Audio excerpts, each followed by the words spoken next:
Hi, my name is Serah Acham, and I am going to be reading from my novel, How to Be a Superhero. Chapter 1. Identify your nemesis. No phone, thwack. No video games, thwack. No friends, thwack. It hadn't even been a whole day yet, and Ryan was bored. He caught the basketball and tried to spin it on his finger before throwing it into the air again. It hit the ceiling. Thwack. Ryan, I hope you're not damaging anything in there, eh? That was Dad. I'm not. I'm just bouncing my basketball. Ah, couldn't he do anything without getting into trouble? Ryan sat up and tossed the ball aside. Eyes were on him all the time, looking for something to tell him he did wrong, something to blame him for, and after yesterday, he knew it would only get worse. They were just listening to music. How was he supposed to know the music was too loud? And why couldn't Mr. Bentley just ask him to turn it down? He didn't have to storm in with a gang, yelling and shoving their old fat fingers in their faces. They even threatened to call the police. They aren't shit, Chad said to Ryan quietly when Mr. Bentley made the threat. Ryan wasn't so sure. Yesterday afternoon had started out perfectly. Benny got a new sound system from his father for his birthday, and he wanted to show them, so all the boys came over for a small line. Ryan made sure to call Mom to ask her if it was okay first, and she said yes. She'd even pick up some snacks for them on her way back home. Nice. He did a quick clean-up. His sister's toys were all over the living room. Ugh, they were so messy. Then he heard Sprig's raucous caw-caw, caw-caw. The boys were here. "I come in," he yelled. The boys were Ryan's best friend, TJ, who was 13 just like him, and Chad, Benny, and Sprig, all 15 and dope AF. They had deep voices, not ones that squeak sometimes like Ryan's, and were already shaving. They even went out with girls. Before Ryan and TJ started at Heritage High School and they all became friends. That was before he had to move to Fullerton. They would see the older boys in the park sometimes, playing football or basketball, and when they needed more people on their teams, they'd ask him and TJ if they wanted to join. Ryan felt so important when, after just a couple of weeks at his new school, Chad hailed him and TJ out when he passed them in the courtyard at break time. "Young bloods, what's going on?"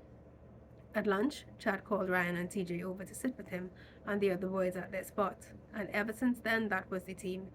Chad, Benny, Sprig, TJ, and Ryan. Yes, man. They were the squad. "Hurry up, man," Chad called as Ryan stepped out the door. Ryan saw the jet black box peeking out of Benny's backpack. "That's it?" "Yep," Benny beamed, shifting impatiently from one foot to the other.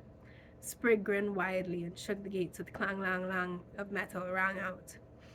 Okay, Ryan said, laughing. He unlocked the gate, lifted the latch, and swung it open. In marched the troops. TJ, who was quieter than the others, smiled and shook his head in amusement as he stepped through. "What's up?" he said to Ryan, raising his fist for a bounce. Ryan didn't need to tidy up the living room, it turned out, because they didn't even make it inside. "Check it out, fellas." Benny rested his book bag on the short wall of Ryan's porch, lifted out the box, and began unpacking his treasure. "Music. Brand spanking new. I talk in controller, speakers, and a mic." He pointed to each as he called its name. "With this bad boy, we have the party right here." They set up the sound system one time, and DJ Benny got the dance started, running tunes like water, mixing beats like the real deal. He was on a dancehall vibe these days, and old school was the theme. The boom, ba-doom, boom of the bass made Ryan's chest vibrate, his heartbeat almost in tune with the rhythm. He moved his shoulders in time, smile widening as his index finger and thumb cupped his chin, stroking the hair that wasn't there. Chad hopped off the porch and two-stepped in time with the rhythm. Knees bent, waist twisting this way and that, his feet gliding across the concrete driveway. Mad skills. The place was pumping. Ryan couldn't believe the sound that came out of those speakers. He could feel the music like it was inside of him, pushing through his ears to seep into his blood and feed his brain, his heart, his bones. Out comes the sun, Busy sang, and Ryan looked up at the hot sun sky, feeling the warmth on his skin. "So high that I can meditate," he sang along. This mix was bad. Yo, DJ Benny in the house," Sprig shouted into the mic, raising his free arm to point at Benny and bouncing with the beat. "The baddest DJ in Trinidad." He ricocheted around the yard, pounding the air with his fist, his mouth a wide open, teeth showing smile. TJ caught Ryan's eye and tilted his head in Sprig's direction, tears in his eyes, he was laughing so hard. Ryan shouted, "Hype man," turned his palms up and moved them up and down to demonstrate. Seeing the exchange, Sprig stopped at TJ, who was now bobbing his shoulders back and forth and side to side with the music, and busted a quick move with him before heading back to the DJ. Chad, still shredding up the dance floor, slid across to Sprig and grabbed the hand he was holding the mic with. That's when everything flipped. Sprig's big smile ironed out into a straight line and he yanked his hand back, wide eyes trained on the spot ahead.